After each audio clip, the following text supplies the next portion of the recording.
أعوذ بالله من الشيطان الرجيم بسم الله الرحمن الرحيم الحمد لله غير مقنوط من رحمته ولا مخلوق من نعمته ولا مایوس من مغفرة. الصلاة والسلام على أشرف الأنبياء والمرسلين وخاتم النبيين سيدنا الممجد بشيرنا المسدد نذيرنا المؤيد المصطفى الأمجد محمود الأحمد أبي القاسم محمد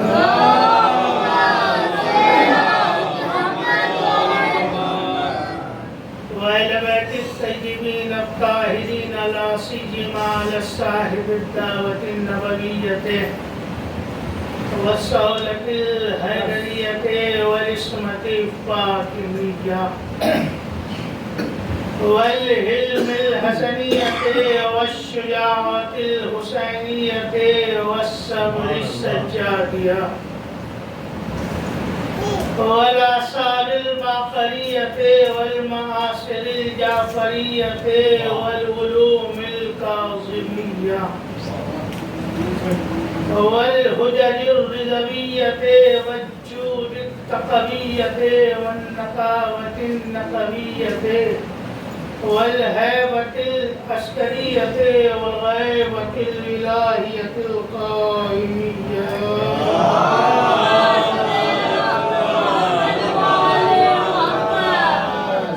الذين عذب الله عنهم الرجس وطهرهم تطهيرا.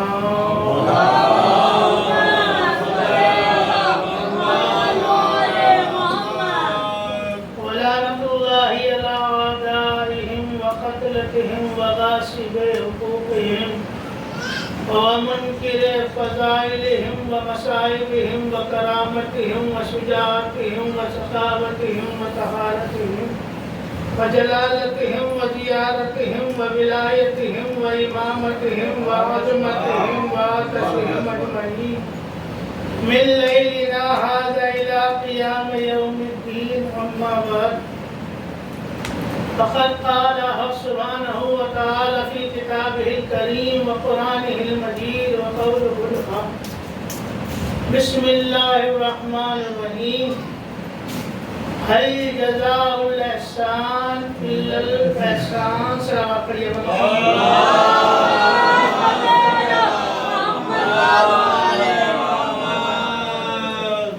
اعزاز محترم برادران ایمانی، اس سے قبل کہ میں کلمہ بیانی کا آغاز کروں گزارش گزار ہوں ایک مرتبہ سورہ الحمد خواتین باسورہ توحید کی تلاوت فرما کر مرحوم و مغفور سید آفتاب علی مرحوم ابن سید محمد علی مرحوم کی روح کو ارسال فرمائیں.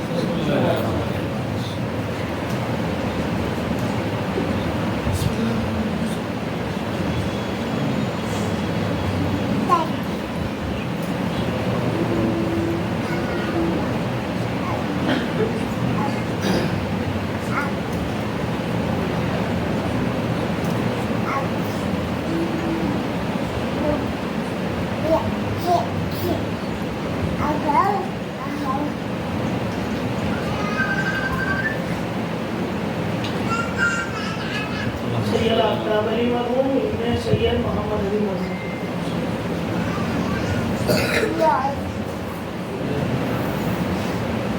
بلند ترین صلوات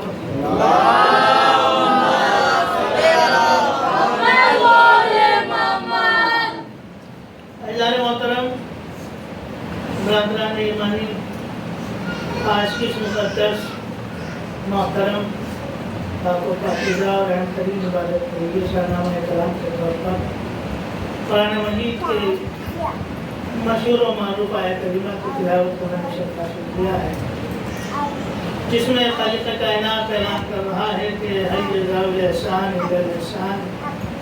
احسان کا بدلہ کچھ نہیں ہے کہ سوائے اس کے احسان کیا جائے. اعزاز محترم، یہ مجلس، یہ فرش اعزاز یہ بچھایا جاتا ہے تاکہ جو ہمارا جانے والا گزر گیا ہے ہم اس کی یاد کو تازہ کریں اور ذکر اہل بیت کے ذریعے جو کچھ بھی ثواب ہے اس مرحوم کی روح کو احساس کریں تاکہ اس کی وہاں کی پریشانیاں کم ہو جائیں.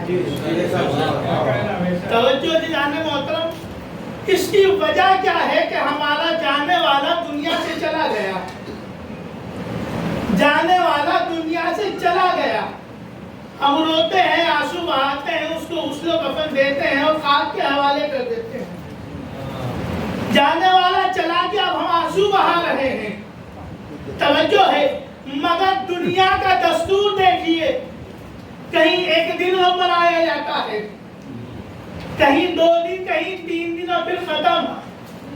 یہ فرش عزا پر آنے والے سال در سال اپنے مرحوم کو یاد کیوں کرتے ہیں؟ یہ شرف ان کو کیوں حاصل ہے؟ اس کی وجہ کیا ہے؟ ہم فرش عزا بچھائے کیوں گئے مرحوم کے نام پر؟ توجہ ہے نا, ہم نے فرش عزا بچھایا کیوں؟ اس کی وجہ کیا ہے؟ تو عزیزو, جو میں نے اپنے بزرگوں سے سنا وہ آپ کے حوالے کر رہا ہوں. ہمارے بزرگوں نے جو ہمیں بتایا وہ یہی بتایا کہ جب ہمارا اپنا کوئی دنیا سے گیا ہم نے اس کا غم منایا, 1 دن, 2 دن, 30 دن, 40 دن, 6 مہینے, برسی. دھیرے دھیرے غم غلط ہو گیا, ہلکا ہوتا چلا گیا. 5-6 سال کے بعد تو آنکھوں سے آنسو بھی آنا بند ہو جاتے ہیں. مگر ذکر اہل بیت وہ ذکر ہے. 1400 سال پہلے جس نے شہادت دی تھی, جس نے شہادت دی تھی, ہم اس کی نام لیتے ہی آنکھوں میں آنسو آتے ہیں. ہمارے بزرگ کو گئے ہوئے بھی 5 سال, 10 سال, 15 سال ہوئے, آنکھوں سے آنسو آنا بند ہو گئے. مگر ذکر اہل بیت ایسا ذکر کے آنسو لگاتار جاری ہیں. ادھر نام حسین آیا, نام اہل بیت زبان پر آیا اور آنکھوں سے آنسو روا ہو گئے. تو بزرگوں نے بتایا کہ دیکھو مثال سے سمجھو. مثال کیسے دی؟ کہنے لگے کہ پانی کا خطرہ لو, اس کو ہوا کے حوالے کر دو, فضا میں ہو گیا, ختم ہو گیا, فنا ہو گیا. جب تک پانی کے ساتھ ملا ہوا تھا باقی تھا, جب تک پانی کے ساتھ ملا ہوا تھا باقی تھا. جیسے ہی ہم نے اسے ہوا کے حوالے کیا, تحلیل ہوا, فنا ہو گیا, اب وہ باقی نہیں ہے, ختم ہو چکا. مگر اسی پانی کے خطرے کو لیا, سمندر کے حوالے کیا. جب تک سمندر باقی ہے, پانی کا خطرہ باقی ہے, کہا بس اسی طریقے سے سمجھو ہمارا جو غم ہے اس پانی کے خطرے کے برابر ہے. ہمارا جو غم ہے پانی کے خطرے کے برابر ہے.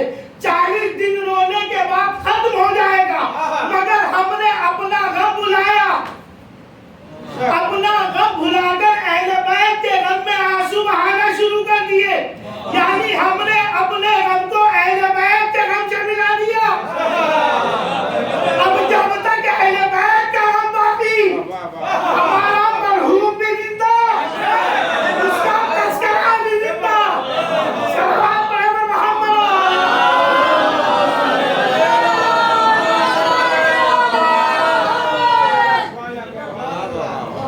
ہمارا غم کچھ نہیں ہے, اہل بیت کے ذکر کے ساتھ اس غم کو ملا دیا. ہم تب تک روئیں گے اپنے بزرگوں کو یاد کر کے.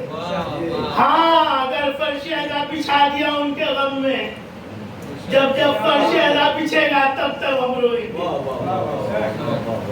جو ای جزاء الاحسان الا الاحسان, احسان کا بدلہ احسان کے سوا کچھ نہیں, کچھ ہے ہی نہیں.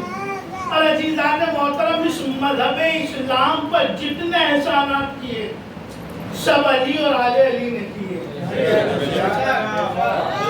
اس کے علاوہ کوئی نہیں, نظر ہی نہیں آتا. آپ جائیں دنیا والوں سے معلوم کریں, جین سے معلوم کریں کہ آپ کا آئیڈیل کون ہے, فوراً کہے گا مہاویر ہے. اچھا, بدھ کے پاس جائے کہیں گے گوتم بدھ, ہندوؤں کے پاس جائیں کہیں گے شری رام اور شری کرشن, عیسائیوں کے پاس جائیں تو وہ کہیں گے کون؟ حضرت عیسیٰ یہودیوں کے پاس جائیں حضرت موسیٰ. جب مسلمانوں کا نمبر آتا ہے آپ کا آئیڈیل کون؟ اب یہ بغلے جانتے ہیں کس کو بتائیں؟ کیونکہ محمد تو ہم جیسے. اللہ اکبر. توجہ دیجیے محترم. کائنات میں کوئی سوال کرے تمہارا آئیڈیل کون ہے مذہب اسلام کے ماننے والوں؟ آئیڈیل کون ہے؟ اگر دنیا کہتی ہے کہ پیغمبر اسلام کو کہا جائے پیغمبر اسلام سے بڑھیا کوئی آئیڈیل نہیں تو حقیقت تو یہی ہے. مگر ان سے بڑا آئیڈیل تو اللہ موجود ہے نا.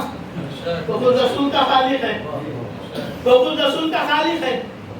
اور ہم پیغمبر اسلام کو پیش بھی نہیں کر سکتے تھے. کیوں؟ اس لیے پیش نہیں کر سکتے کیونکہ قرآن کہہ رہا ہے اطیعوا اللہ و اطیعوا الرسول. اللہ کی اطاعت کرو رسول کی اطاعت کرو. یعنی کوئی ایسا بندہ تلاش کرنا پڑے گا مذہب اسلام کو اپنا آئیڈیل بتانے کے لیے کہ جس نے اللہ کی بھی اطاعت کی ہو, پیغمبر اسلام کی بھی اطاعت کی ہو. سوالات صحابیوں میں سے ڈھونڈ کے لائیے کہ جو ہر موقع پر اطاعت رسول کرتا نظر آ رہا ہو, ہر موقع پر نظر آ رہا ہو. ہاں اطاعت رسول اور اللہ کی اطاعت. کون ہے وہ انسان؟ کہیے تاریخ کی اوراد گردانی پڑھتے جائیے تاریخ. کوئی نہیں ملے گا سوائے میرے مولا حضرت علی بن ابی طالب علیہ السلام.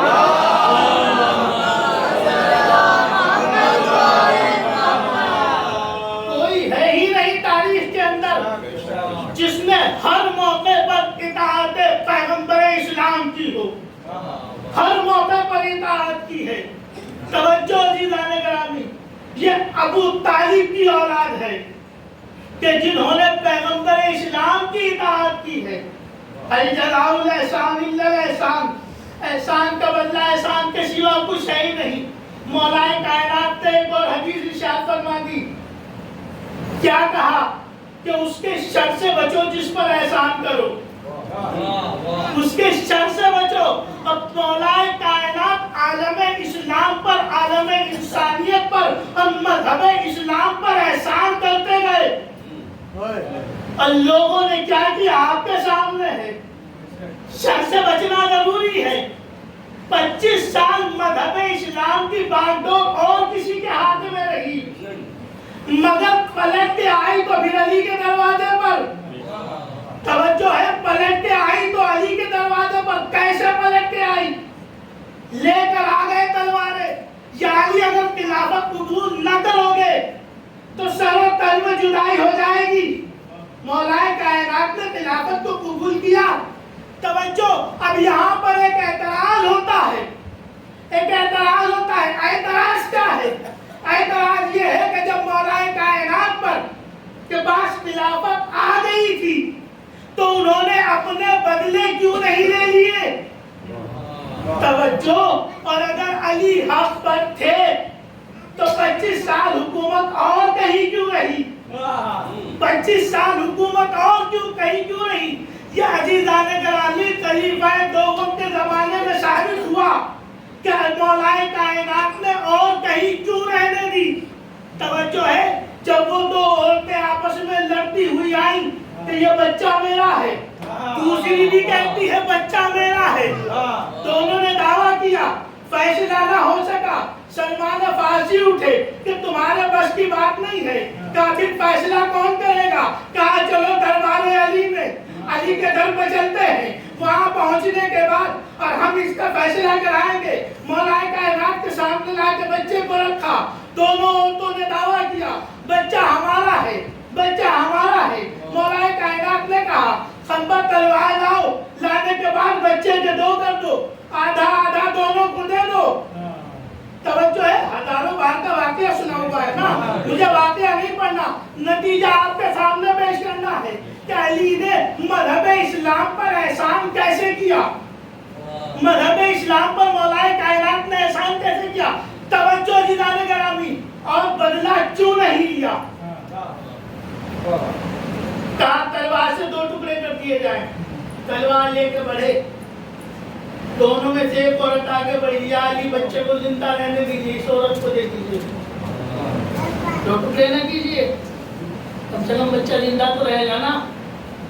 مولا کائنات نے کہا بچہ اس کی عورت کا ہے، اس کو دے دو. کہا کیوں؟ کہا دیکھو ایک ماں بچے کو دشمن کی گود میں پلتا ہوا تو دے سکتی ہے، مگر اس کو مرتا ہوا نہیں دے سکتی.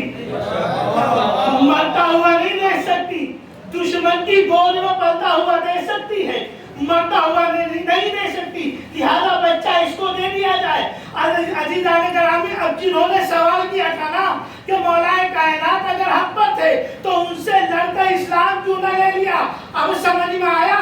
علی کہنا یہ چاہتے ہیں کہ مذہب اسلام بھلے دشمن کے گود میں رہے. سلام پڑھے وہ محمد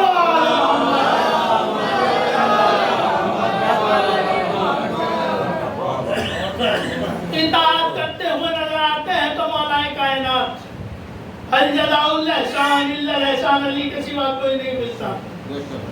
حل جزاء الاحسان الا الاحسان، احسان کا بدلہ احسان کے سوا کچھ نہیں. تاریخ یہ بتاتی ہے کہ جب مکے کے اندر قحط پڑتا تھا، سوکھا ہوتا تھا، لوگ بنو ہاشم کے دروازے پر آتے تھے. آنے کے بعد کہتے تھے کہ آپ کا جو سردار ہوتا تھا بنو ہاشم کا، دروازے پہ آ کے کہتے تھے کہ آپ دعا کر دیجئے صحرا میں آ کر تاکہ بارش ہو جائے، سوکھا ختم ہو جائے. تو جناب عبد المطلب یا جناب ابو طالب گھر سے نکلتے تھے، پہاڑی پہ آتے تھے، ہاتھوں کو بلند کرتے تھے، دعا کرتے تھے، بارش ہو جاتی تھی. تاریخ بتاتی ہے کہ پیغمبر اسلام کی ولادت کو 4 سال ہو چکے. پیغمبر اسلام کی ولادت کو 4 سال ہو چکے، مگر جناب ابو طالب نے اس طریقے سے پرورش کی ہے کہ مکے والوں نے ابھی تک پیغمبر اسلام کو نہیں دیکھا. قحط پڑ گیا، سوکھا پڑ گیا مکے میں، آ گئے. ابو طالب دعا کر دیجئے، ابو طالب دعا کر دیجئے تاکہ بارش ہو جائے، قحط ختم ہو جائے، ہماری فصلیں آباد ہو جائیں. کہا ٹھیک ہے. جناب ابو طالب چلے. تاریخ لکھتی ہے کہ جب تک جناب ابو طالب اب سے پہلے جب نکلتے تھے تو اکیلے نکلتے تھے، آج اکیلے نہیں نکلے، کاندھے پہ بٹھائے ہوئے ہیں پیغمبر اسلام کو،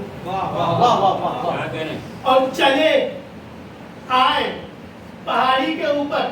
لوگوں نے دیکھا ابو طالب پناہ نہیں ہے، ایک بچے کو لیے ہوئے ہیں، نورانی چہرہ ہے، پھول سا بچہ ہے، کاندھے پہ بٹھائے ہوئے ہیں، پہاڑی کے اوپر کھڑے ہوئے آواز دی پروردگار یہ جو میرے کاندھے پہ بچہ بیٹھا ہے محمد ابن عبداللہ، تجھے اس کا واسطہ ہے، آسمان سے بارش نازل کر دے. آسمان سے بارش نازل کر. اب تک کسی نے پیغمبر اسلام کو دیکھا نہیں تھا، آج پہلی بار دیکھا. کہاں دیکھا؟ پہاڑی کے اوپر، جناب ابو طالب کے کاندھوں پر. توجہ ہے، جناب ابو طالب کے کاندھوں پر. اور پیغمبر اسلام کا تعارف کرایا کس نے؟ جناب ابو طالب نے کیا کہا؟ پروردگار تجھے اس بچے کا واسطہ ہے جو میرے کاندھوں پر بیٹھا ہے، جس کا نام محمد ابن عبداللہ ہے، اس کے واسطے سے بارش نازل کر دے. خالق کائنات نے اسی آیت کو نازل کیا نا، حل جزاء الاحسان الا الاحسان، احسان کا بدلہ احسان کے سوا کچھ نہیں. پیغمبر اسلام کا تعارف سب سے پہلے کس نے کرایا؟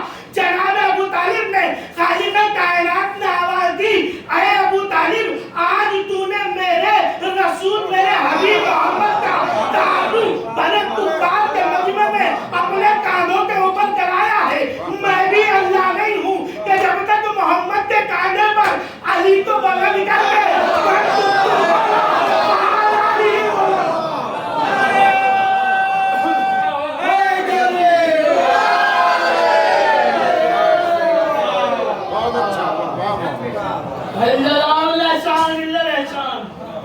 احسان کا بدلہ احسان کے سوا کچھ نہیں. بے خدا نہیں ہے. آج تم نے ہمارے حبیب کا تعارف کفار کے منزل میں کرایا. کل دیکھنا ہم اس احسان کا بدلہ احسان سے ایسے دیں گے کہ سوالات حاجیوں کے درمیان علی کو رسول کے کاندھے کو بلند کر کے تمہارے بیٹے کو نہ مولا بنائے تو خدا نہ کہنا. صلوات پڑھے محمد علیہ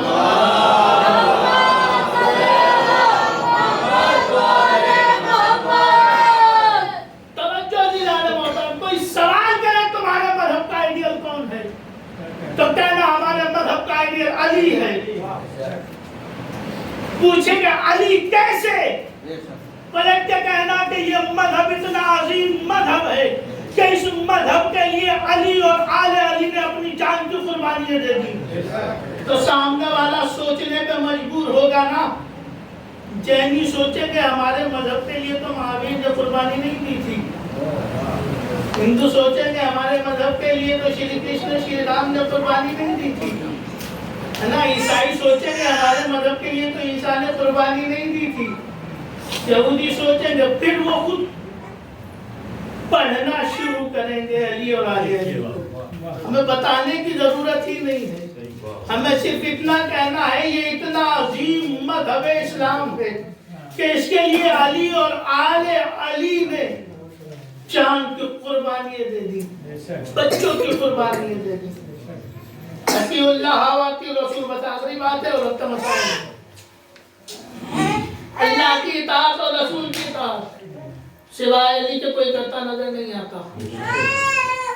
مدینہ ہے, مدینہ مسجد نبوی ہے, اور مسجد نبوی میں پیغمبر اسلام بیٹھے ہوئے ہیں. مدینے کے اندر ایک کافر ہے جو شاعر بھی ہے, اور اس کا عمل یہ ہے کہ پیغمبر اسلام کی شان میں گستاخانہ شاعری کرتا ہے. پیغمبر اسلام کی شان گھٹاتے ہوئے, گستاخی کرتے ہوئے اشعار کرتا ہے. ایک دن کچھ مسلمان اکٹھے ہو کر بازار میں جا رہے تھے. یہ بیچارہ نہتا چلا رہا تھا, پکڑ لیا. کیوں؟ مسلمان زیادہ تھے, بیچارہ اکیلا تھا, نہتا بھی تھا, اور ساتھ میں اس کو رسیوں سے جکڑ کر لے آئے مسجد نبوی میں. لا کے پیغمبر اسلام کے سامنے ڈال دیا. کہا یہ کیا ہے؟ کہا یہ وہی کافر شاعر ہے جو آپ کی شان میں گستاخانہ شاعری کرتا ہے, گستاخی کرتے ہوئے کلمات کہتا ہے. کہا اچھا. کہا آج ہمیں اکیلا مل گیا تھا, جا رہا تھا, ہم نے سب نے اس کو مل کے پکڑا, باندھ کے آپ کی خدمت میں لے آئے. کہا اچھا پھر؟ کہا یا رسول اللہ اسے سزا دیجیے. یا رسول اللہ اس کو سزا دیجیے. کہا ٹھیک ہے اس کو سزا دیتے ہیں. پیغمبر اسلام نے کہا کہ یہ ہماری شان میں گستاخی کرتے ہوئے کلمات کہتا ہے, شاعری کرتا ہے. کہا ہاں. پیغمبر کہتے ہیں کہ اس کی زبان کاٹ دو.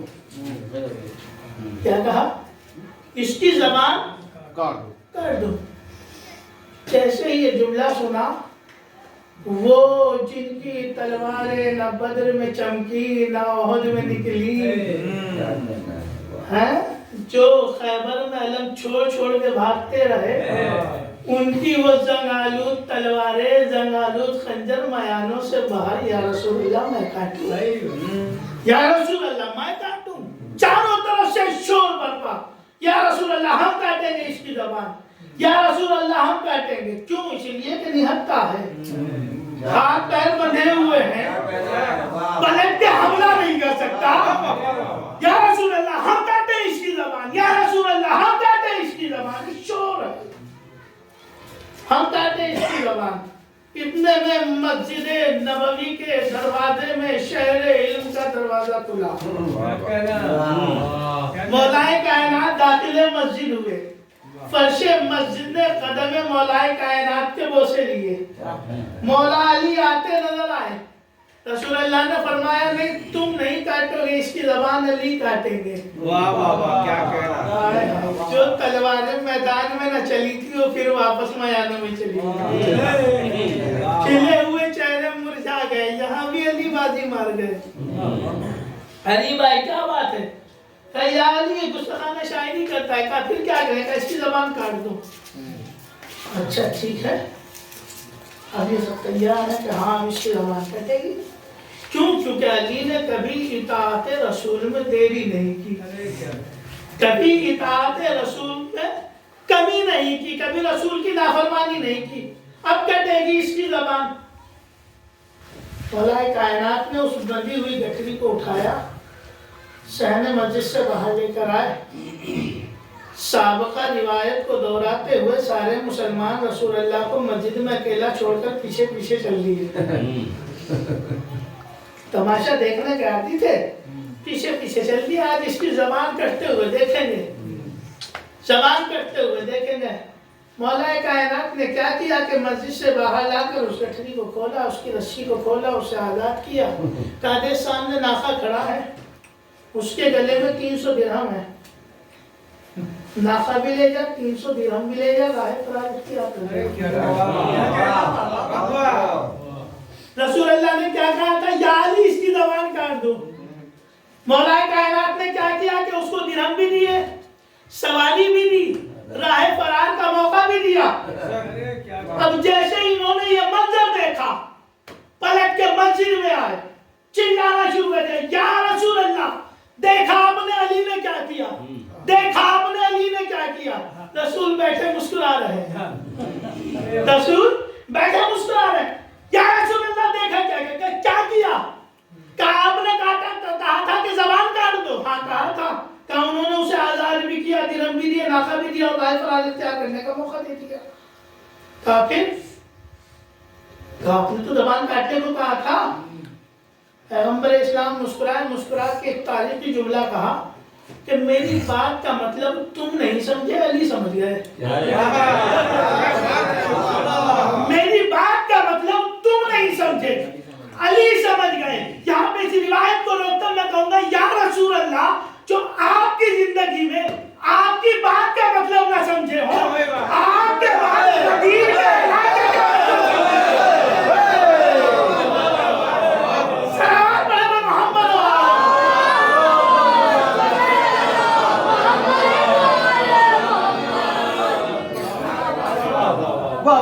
آپ کی زندگی میں آپ کی بات کا مطلب نہ سمجھتے ہوں, آپ کے بعد غدیر کی حدیث کا کیا مطلب سمجھیں گے. بات ختم ہو گئی, دن گزر گیا, اگلی صبح نمودار ہوئی, نماز فجر پیغمبر اسلام نے پڑھائی. پیچھے مدینے والے نماز پڑھ رہے ہیں. ابھی نماز تمام ہوئی تھی, باہر نکلنا چاہتے تھے, صحن مسجد میں سب جمع تھے. وہ جس کو یہ گرفتار کر کے لائے تھے نا, آج اپنے قدموں پہ خرامہ خرامہ چلا رہا ہے. اللہ اپنے قدموں پہ خرامہ خرامہ چلا رہا ہے, جسے علی نے آزاد کر دیا تھا. آیا, آنے کے بعد کہتا ہے, یا رسول اللہ میں پوری رات پریشان رہا. کیا بات ہے؟ کہا میں پوری رات سویا نہیں. پہلے تو آپ مجھے کلمہ پڑھائیں گے. کلمہ پڑھایا. کہا یا رسول اللہ میں نے آپ کی شان میں ایک نعت لکھی ہے. آپ کی شان میں نعت لکھی ہے, اگر اجازت ہو تو سناؤں. پیغمبر نے کہا اجازت ہے سناؤ. اس نے پوری نعت سنائی. پیغمبر اسلام نے کیا حکم دیا تھا, اس کی زبان کاٹ دو. مولا کائنات نے اسے درہم بھی دیا, آزاد بھی کیا, ناقہ بھی دیا, اور راہ فرار اختیار کرنے کا موقع بھی دیا. رسول نے کہا تھا زبان کاٹ دو. اس کا مطلب یہ ہے کہ علی سمجھ گئے تھے نا. رسول کہہ رہے تھے میری بات کا مطلب تم نہیں سمجھے, علی سمجھ گئے. علی نے اسے آزاد کیا. وہ راہ چلتے چلتے سوچتا گیا ہو کہ جس نبی کا وسیع اتنا رحم دل ہے, یہ نبی کتنا اعلیٰ ہوگا.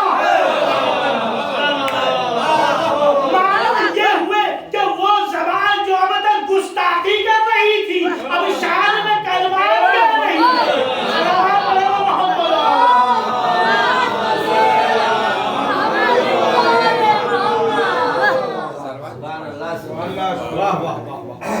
علی کی بات کو مسلمان نہیں سمجھ پائے, نبی کی بات. جو بات نہ سمجھ سکتے ہوں, اللہ اکبر, پیغمبر کے بعد دین ان کے ہاتھوں میں چلا گیا. دین کا وہ بیڑا پلٹ کیا کہ آج مذہب اسلام کے تحت فرقے ہیں. عزیزان محترم, بس میں نے گفتگو کو تمام کیا. انشاءاللہ کل پھر گفتگو ہوگی. علی اور آل علی وہ کہ جنہوں نے مذہب اسلام پر جانیں قربان کر دی. 6 مہینے کا بچہ ہو کہ 13 سال کا قاسم ہو. 99 سال کے مسلم ابن اوسجا ہوں کہ 18 سالہ کڑیے جوان علی اکبر 32 برس کا برابر کا بھائی ہو، بچپن کا دوست حبیب ابن مظاہر، قربانیوں پہ قربانی کا وقت آتا ہے جوان بیٹا مظلوم کربلا کے سامنے، بابا مجھے مرنے کی اجازت۔ علی اکبر تمہیں مرنے کی اجازت کیسے دی جائے؟ بابا سب جا رہے ہیں، چچا بھی چلے گئے، مجھے مرنے کی اجازت چاہیے۔ اے بیٹا علی اکبر تجھے میں نے نہیں پالا ہے، تیری پھوپھی نے پالا ہے، اگر تیری پھوپھی اجازت دے تو تجھے مرنے کی اجازت ہے۔ آئے زینب کے خیمے میں بیٹھ گئے، کہتے ہیں پھوپھی اماں مجھے مرنے کی اجازت چاہیے۔ بیٹا علی اکبر تجھے 18 سال بڑے نازوں سے پالا تھا، یہ بڑے نازوں سے پالا تھا، تو میرے نانا کی شبیہ ہے، تجھے مرنے کی اجازت کیسے دی؟ علی اکبر نے بڑا قیامت کا سوال کیا کہ پھوپھی اماں بس مجھے یہ بتائیے آپ کا مرتبہ بلند ہے کہ دادی زہرا کا مرتبہ؟ کہاں تیری دادی، کہاں میں زینب، میں تیری دادی کی کنیز ہوں۔ کافر پھوپھی اماں یہ بتائیے کہ اگر روز محشر میری دادی یہ کہے کہ زینب اپنا اکبر پیارا تھا، اکبر کو بچا لیا، میرا لال حسین کربلا میں شہید ہو گیا، ہاں اے علی اکبر تو نے مجھے مجبور کر دیا، جہاں میں نے تجھے اجازت دی، علی اکبر کو اجازت ملی۔ اللہ تعالیٰ تاریخ یہ لکھتی ہے علی اکبر جب چلے ہیں نا، خیمے سے نکلے ہیں، کبھی خیمے کا پردہ اٹھتا تھا، کبھی گرتا تھا۔ اب لکھتا ہے تاریخ لکھنے والے نے، مقتل میں لکھتا ہے کہ پردہ کیوں اٹھ رہا تھا، کیوں گر رہا تھا۔ جب علی اکبر نکلنا چاہتے تھے، کبھی ام لیلا پکڑ لیتی ہے، کبھی فضا پکڑ لیتی ہے، کبھی زینب ام کلثوم ہاتھ پکڑ لیتی ہے، کبھی وہ 4 برس کی بہن سکینہ وہ آواز دے کے کہتی ہے بھیا اگر آپ چلے گا کہ میرے بابا پہ بھی تو حملہ ہوگا۔ اجرکم اللہ مولا کوئی غم نہ دے سوائے مد محمد و آل محمد کے۔ علی اکبر خیمے سے ایسے نکلے جیسے بڑے گھر سے کسی جوان کا جنازہ نکلتا ہے۔ علی اکبر نکلے، سوار ہوئے، جنگ کرنا شروع کی، ہاں تلوار پہ تلوار چلاتے آتے ہیں، ایک مرتبہ پلٹ کے آتے ہیں، اے بابا ارے پیاس بڑی لگ رہی ہے، ہاں اپنی زبان علی اکبر کے زبان میں اس میں دے دی گئی، ہاں اپنے منہ کو واپس کیجا، آواز دی، اے بابا آپ کی زبان میں تو مجھ سے زیادہ کانٹے پڑے ہوئے ہیں۔ علی اکبر واپس چلے، جنگ پہ جنگ کرتے جاتے ہیں، تلوار پہ تلوار چلتی جاتی ہے۔ ارے 3 دن کا بھوکا پیاسا وہ فوج، لاکھوں کی فوج چاروں طرف سے گھیر کے حملہ کرنا شروع کیا، اور جب چاروں طرف سے حملہ ہوا ایک ظالم نے آواز دی، اے علی اکبر تم یہاں جنگ کر رہے ہو، دیکھو تمہارے بابا میں کسی نے حملہ کر دیا۔ اب جو پلٹ کے خیمے کی طرف دیکھا تو ظالم نے ایک نیزہ مارا، علی اکبر کے سینے میں لگا، علی اکبر جو پلٹے ارے سینے میں برچھی کی اگی ٹوٹی، علی اکبر گھوڑے پہ نہ سنبھلے، زمین کی طرف گئے، آواز دی، اے بابا علی اکبر کا آخری سلام، ہاں دادارو ادھر علی اکبر گھوڑے سے زمین پر گرے، ادھر امام حسین کبھی بیٹھتے ہیں کبھی کھڑے ہوتے ہیں، ہم دونیوں کے بل چلتے گئے، آواز دینے لگے، اے بیٹا علی اکبر ارے میری بینائی جا چکی، کمر ٹوٹ چکی، میری آواز پہ لبیک کہو۔ علی اکبر نے آواز پہ لبیک کہا، پہنچے، اے میرے لال وقت آخر ہے، کوئی وصیت ہے؟ اے بابا اجرکم اللہ مولا کوئی غم نہ دے سوائے محمد و آل محمد کے۔ اے بابا میں آپ کو سلام کرنا چاہتا ہوں، کیا سلام کیوں نہیں کرتے؟ اے بابا میرا ہاتھ سینے پر ہے، سینے میں برچھی کی ہڈی ٹوٹی ہے۔ ایک مرتبہ دیکھا، ہاتھ کو ہٹایا، اپنے گھٹنے کو زمین پہ ٹیکا، ایک ہاتھ زمین پہ ٹیکا اور ایک ہاتھ کو برچھی میں ڈالا، کلیجے میں ڈالا اور رخ کیا ہے نجف کی طرف کا۔ آواز دی بابا، باب خیبر اکھاڑنا آسان تھا، جوان کے سینے سے برچھی کا پھل نکالنا آسان نہیں ہے۔ دوسرا رخ کعبہ کی طرف کیا، آواز دی، اے دادا ابراہیم، دیکھو میری ہاتھ پر پٹی نہیں ہے، میرے اسماعیل کے ہاتھ نہیں بندھے۔ اے دادا ابراہیم، ارے ہاتھ پہ پٹی باندھ کر اسماعیل کے گلے پہ چھری چلانا آسان تھا۔ یہ دیکھو میرا اسماعیل میرے سامنے تڑپ رہا ہے، اور یا علی ملک کہیں گے کہ برچھی کے ساتھ کلیجہ باہر آیا۔ اِنَّا لِلَّهِ وَإِنَّا إِلَيْهِ رَاجِعُونَ۔ يعلم الذين ظلموا أي منقلب ينقلبون۔ پروردگار ہماری اس مقدس عبادت کو قبول